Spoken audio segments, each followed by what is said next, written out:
Firm का तो audit quality देखेगा SQC1, लेकिन स्पेसिफिक ऑडिट एंगेजमेंट्स का ऑडिट क्वालिटी देखेगा SA 220 में भी टोटल 6 एलिमेंट्स है। Leadership responsibility, relevant ethical requirements, acceptance and continuance of client relationship, assignment of engagement team, monitoring और एंगेजमेंट परफॉर्मेंस। अभी हर एक एलिमेंट्स को हम लोग समझते हैं।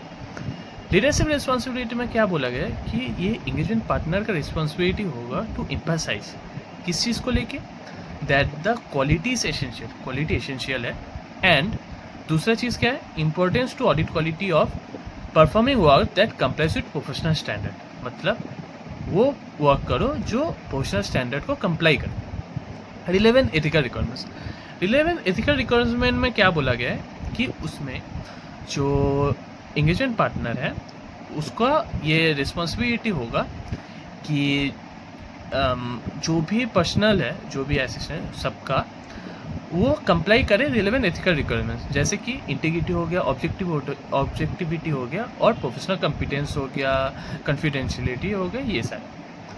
Acceptance and continuance of client relationship, इसमें क्या बोला है कि ये भी सेम SQC1 के तरह ही कि उसको ये इंश्योर करना पड़ेगा कि इंटीग्रिटी ऑफ क्लाइंट क्या है और हम लोगों के पास प्रॉपर कॉम्पिटेंस एंड कैपेबिलिटी है कि नहीं, और रिलेवेंट एथिकल रिक्वायरमेंट्स कंप्लाई हो रहा है कि नहीं।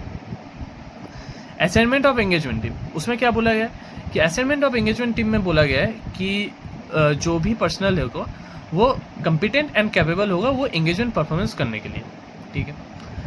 मॉनिटरिंग में क्या है, हर एक फर्म के एक सिस्टम ऑफ क्वालिटी कंट्रोल होना चाहिए जो मॉनिटर करे कि एंड वो जो मॉनिटरिंग प्रोसेस है वो रिलेवेंट हो, एडुकेट हो एंड ऑपरेटिंग इफेक्टिवली हो।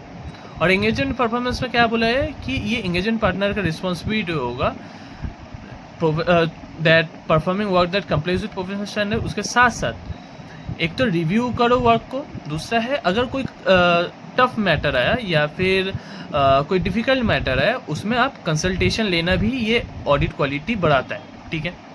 उसके साथ साथ जो आप ऑडिट रिपोर्ट इशू कर रहे हो वो प्रॉपर होना चाहिए एज पर सर्कमस्टेंसेस।